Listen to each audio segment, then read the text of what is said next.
Waldo, la inamovilidad laboral versus la estabilidad. Hay empresarios que se quejan del ausentismo laboral, pero se quejan también del llamado presentismo, es decir, trabajadores que van a su trabajo, pero que no cumplen con sus funciones, que prácticamente no cumplen con sus responsabilidades. Y bueno, reclaman ellos la posibilidad de que esos trabajadores sean sustituidos manteniendo el mismo número de plazas de trabajo. Sí, fíjate, una de las políticas definidas, claras, del presidente Nicolás Maduro, presidente obrero, ha sido señalar la necesidad de garantizar el trabajo.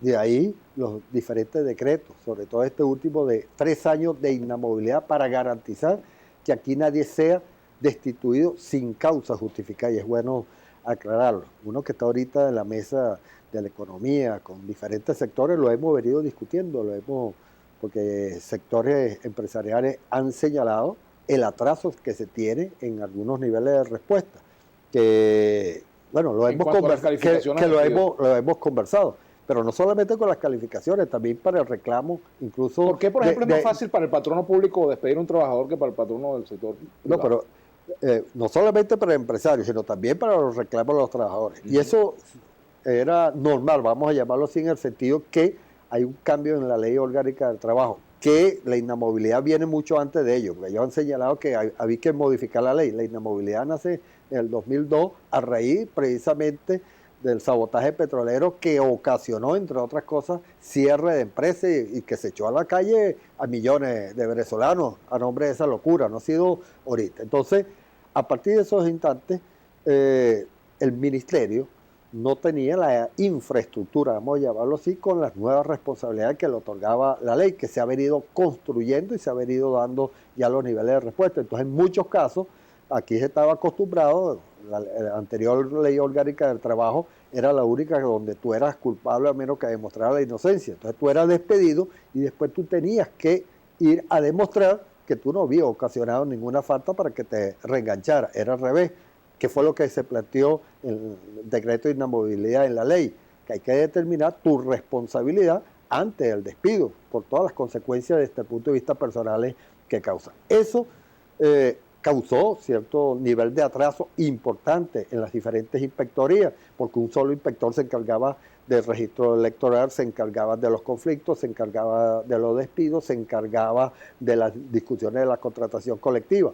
Y en estos instantes hemos dado un vuelco fundamental en la transformación del ministerio. Ahora tenemos inspectores fundamentalmente para la parte de calificación, tenemos el registro de organizaciones sindicales como parte de una dirección y hemos venido avanzando en lo que es la puesta al día de todos esos elementos que se tienen, de tal manera que no creemos una política que en el pasado fue utilizada aquí, ahora fue utilizada para descabezar y acabar con el movimiento sindical. Cuando te planteaban las cuestiones numéricas, todo trabajador que estaba organizando un sindicato eran los no deseables y era lo que salía.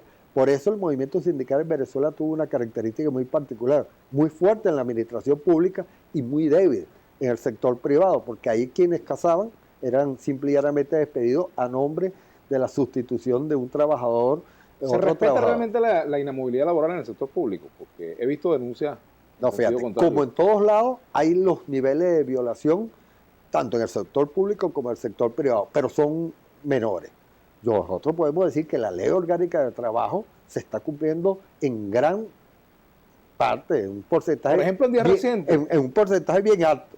No quiere decir que no ha habido sectores empresariales que hayan violado la ley, para eso está el ministerio y hemos venido desarrollando una labor bien importante y los reclamos que han hecho los trabajadores, pero también ha ocurrido en el sector público donde también hemos venido dando los niveles de respuesta y logrando los niveles de reenganche tanto del sector público como del sector privado. Por cierto que en días recientes estuvo aquí, con motivo del 1 de mayo, el dirigente sindical Orlando Chirino, y él decía que fue despedido, tiene una orden de reenganche y no ha sido cumplida. Fíjate, ¿Conoces el caso de Chirino? Sí, nosotros, como te digo, tanto en el sector público como... Pero en ese caso particular, por ejemplo, ¿por qué no hay?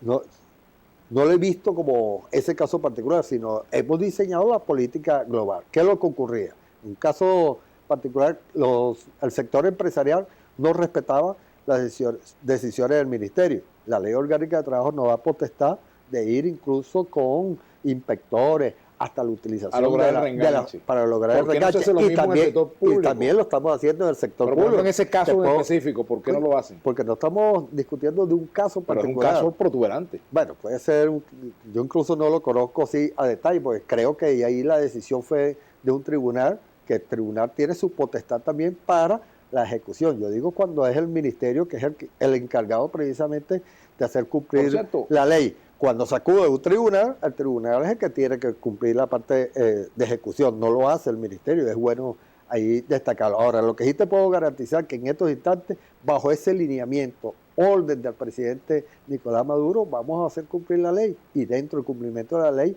es para los sectores públicos, los sectores privados, no vamos a permitir los cambios de condiciones inconsultos, no vamos a permitir los despidos, vamos a defender, proteger y garantizar los derechos de los trabajadores que cumplan. Pero asimismo lo hemos señalado, aquellos que merezcan la calificación van a ser sancionados. Ese es el estricto cumplimiento de la Ley Orgánica de Trabajo y es el compromiso que tenemos desde el Ministerio. ¿Qué hará el Ministerio del Trabajo para garantizar que ningún trabajador de la administración pública sea despedido por firmar una solicitud de referéndum, por ejemplo, o por una actividad política que ejerza, digamos, y que sea contraria al partido de gobierno, por ejemplo?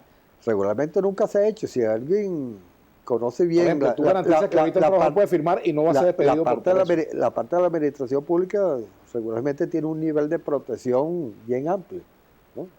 Difícilmente puede ser despedido sin el desarrollo de eso, y mucho menos por una causa política que aquí no se persigue. ¿Cuál sí ha sido uno de los planteamientos que hizo el diputado Diosdado Cabello? Y creo que vale la pena ese debate, en el sentido que alguien que ocupe un cargo de libre nombramiento o remoción, que está encargado de dirigir la política para la construcción de la nueva sociedad, la sociedad socialista, porque para eso tiene una responsabilidad de cargo de libre nombramiento, para avanzar en lo que creemos nosotros, este proyecto que estamos construyendo. Si él no lo comparte, si él no lo cree, debería salir incluso por su propio mérito, por su renuncia. ¿Cómo tú vas a ocupar un cargo de responsabilidad? ¿A partir de qué nivel eso puede ser? ¿A nivel de un supervisor? Por ejemplo, en un ministerio. No, un ministerio está claramente... ¿A partir de qué nivel?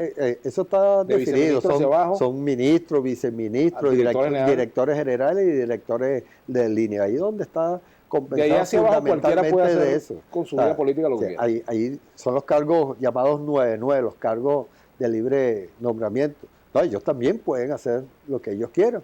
O sea, estamos en una libertad absoluta de acción desde el punto de vista político, lo cual no quiere decir que tú tengas, porque ya lo hemos vivido, lo vivimos en Petróleo de Venezuela, y muchos de esos factores, desde las altas gerencias, fueron quienes desarrollaron todo lo que fue el sabotaje a la empresa petrolera. Por eso, porque además yo no lo entiendo, si yo no comparto el criterio de esta empresa, hacia dónde vamos a ir avanzando, hacia lo que queremos construir, ¿cómo tú le puedes poner el empeño en un cargo de dirección, un cargo que, bueno, alguien te asigna por el nivel de confianza y responsabilidad que tú tienes para trabajar en algo que tú no crees? Esa es la controversia fundamental. Yo creo que no debería estar, pero no debería estar incluso por voluntad propia. Si tú no crees en la construcción de la nueva sociedad, esa sociedad que estamos construyendo, no debería asumir ningún cargo de responsabilidad que va, por supuesto, en esa dirección. Vamos a hacer una